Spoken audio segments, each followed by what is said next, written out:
Assalamualaikum warahmatullahi wabarakatuh. Sebelumnya perkenalkan, nama saya Kaila Zahra dengan NIM 23044210009. Saya dari kelas BKT 2B. Pada kesempatan kali ini, saya akan mereview buku dengan judul Pelayanan Publik dan Ketahanan Nasional yang ditulis oleh Irjen Pol Teddy Minahasa. Buku ini diterbitkan oleh Gramedia Widya Sarana Indonesia pada tahun 2019 dengan jumlah halaman 183 halaman. Baik, langsung saja kita mulai ke review bukunya. Disadari atau tidak, sesungguhnya sejak kita lahir sampai dengan meninggal, dunia selalu dihadapkan dengan pelayanan publik. Bayi yang lahir pasti memerlukan akta kelahiran. Dan ketika kita beranjak dewasa, perlu pelayanan identitas seperti KTP. Melamar pekerjaan pun seperti itu, kita perlu surat keterangan catatan kriminal atau SKCK dan lain-lain. Sampai dengan orang wafat pun perlu pelayanan rumah sakit, surat keterangan kematian, dan sebagainya.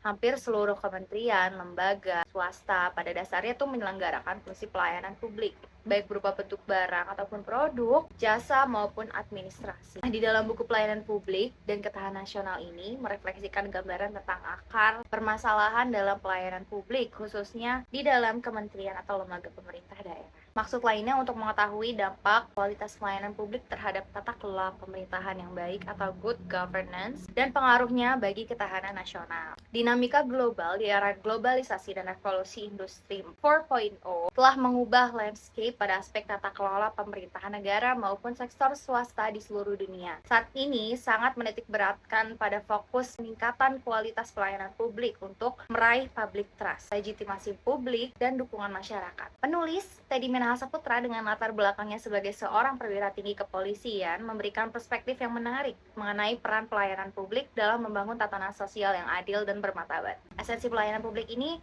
menurut salah satu ahli, yaitu menurut Sudarsono, terdapat 8 variabel yang inherent dengan pelayanan publik. Yang dapat disimpulkan bahwa terdapat dua pihak utama yang terlibat di dalam pelayanan publik, yakni pelayan atau servant dan pelanggan atau customer. Apabila dikaitkan dengan pelayanan kepada masyarakat, terdapat 4 unsur utama yang terkait, yaitu pertama, pihak pemerintah atau birokrasi yang melayani. Kedua, hak masyarakat yang dilayani. Ketiga, hubungan antara yang melayani dengan yang dilayani. Keempat, pengaruh lingkungan di luar birokrasi dan masyarakat seperti politik, sosial budaya, dan sebagainya. Dahulu, pelayanan publik ini tuh dipandang sebagai kewajiban pemerintah yang bersifat pasif, di mana warga dianggap sebagai objek yang hanya menerima layanan.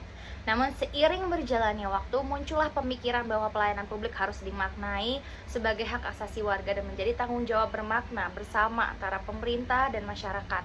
Hal ini ditandai dengan munculnya konsep good governance. Teddy Minahasa, sang penulis, mengungkap bahwa pelayanan publik di Indonesia masih dihadapkan pada berbagai kendala, diantaranya seperti birokrasi yang rumit dan lambat, kurangnya transparansi dan akuntabilitas, serta keterbatasan sumber daya dan kualitas personel. Dalam buku ini juga menyinggung keterbatasan sumber daya dan kualitas personel yang seringkali menghantui organisasi pelayanan publik, kurangnya dana yang dialokasikan untuk meningkatkan infrastruktur dan teknologi, serta kesulitan dalam merekrut dan mengembangkan personel yang kompeten dan berintegritas, yang dimana hal ini dapat mengurangi kualitas pelayanan publik. Lebih khususnya lagi, buku ini membahas disparitas yang signifikan antara pelayanan publik di daerah perkotaan dan perdesaan. Jadi Minahasa memberikan contoh konkret mengenai ketidakmerataan akses dan kualitas layanan kesehatan, pendidikan, dan administrasi publik. Namun, beliau juga mengakui adanya sejumlah kemajuan positif, misalnya penerapan teknologi informasi dalam pelayanan publik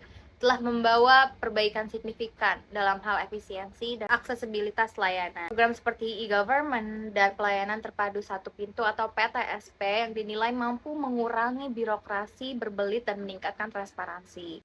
Selanjutnya, Irjen Pol Teddy Minahasa Putra ini memberikan contoh konkret dari berbagai negara dan daerah di Indonesia untuk mengilustrasikan bagaimana prinsip-prinsip good governance yang telah diterapkan dan dampaknya terhadap ketahanan nasional. Beliau itu menyoroti praktik-praktik terbaik yang bisa diambil untuk diterapkan lebih luas.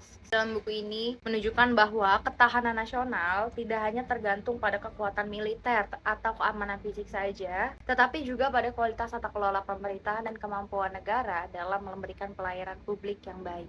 Buku ini menonjol dengan beberapa keunggulan yang membuatnya layak menjadi referensi penting bagi berbagai kalangan, terutama bagi para pejabat pemerintah, akademisi, praktisi pelayanan publik, dan masyarakat umum yang ingin mendalami konsep pelayanan publik, tata kelola yang baik, dan juga ketahanan nasional. Di dalam buku ini juga tidak hanya menjelaskan konsep-konsep teoritis tentang pelayanan publik, good governance, dan ketahanan nasional, tetapi juga menghubungkan ketiga konsep ini secara organis dan menunjukkan bagaimana mereka saling terkait dan saling memengaruhi. Buku ini juga bisa membuka wawasan membaca tentang pentingnya memahami pelayanan publik sebagai faktor penentu dalam mencapai tujuan pembangunan nasional berkelanjutan. Keunggulan dari buku ini, penulis itu tidak sekedar hanya menjelaskan teori-teori abstraknya saja, tetapi juga memberikan contoh-contoh konkret dan praktik baik gitu yang dapat diterapkan dalam meningkatkan kualitas pelayanan publik di Indonesia. Pengalaman dari Irjen Pol Teddy Minahasa Putra ini sebagai perwira tinggi kepolisian memberikan perspektif yang unik gitu dan mendalam tentang bagaimana pelayanan publik dapat diimplementasikan dalam konteks penegakan hukum dan juga keamanan. Di dalam buku ini juga ada kelemahannya atau kekurangannya. Kekurangannya menurut saya itu gaya penulisan yang terkadang terlalu teknis dan berat gitu. Jadi mungkin agak sedikit menyulitkan membaca yang awam gitu untuk sepenuhnya memahami dan mengapresiasi konten yang disajikan. Overall, buku Pelayanan Publik dan Ketahanan Nasional dari Irjen Pol Teddy Minahasa Putra ini adalah salah satu kontribusi yang berharga untuk literatur mengenai administrasi publik dan ketahanan nasional. Dengan analisis yang mendalam juga, buku ini menawarkan panduan yang kaya dan bermanfaat bagi mereka yang memang tertarik dan juga memang yang bekerja di bidang ini. Sekian dari saya tentang ulasan review buku dari Pelayanan Publik dan Ketahanan Nasional. Kurang lebihnya mohon maaf. Wassalamualaikum warahmatullahi wabarakatuh.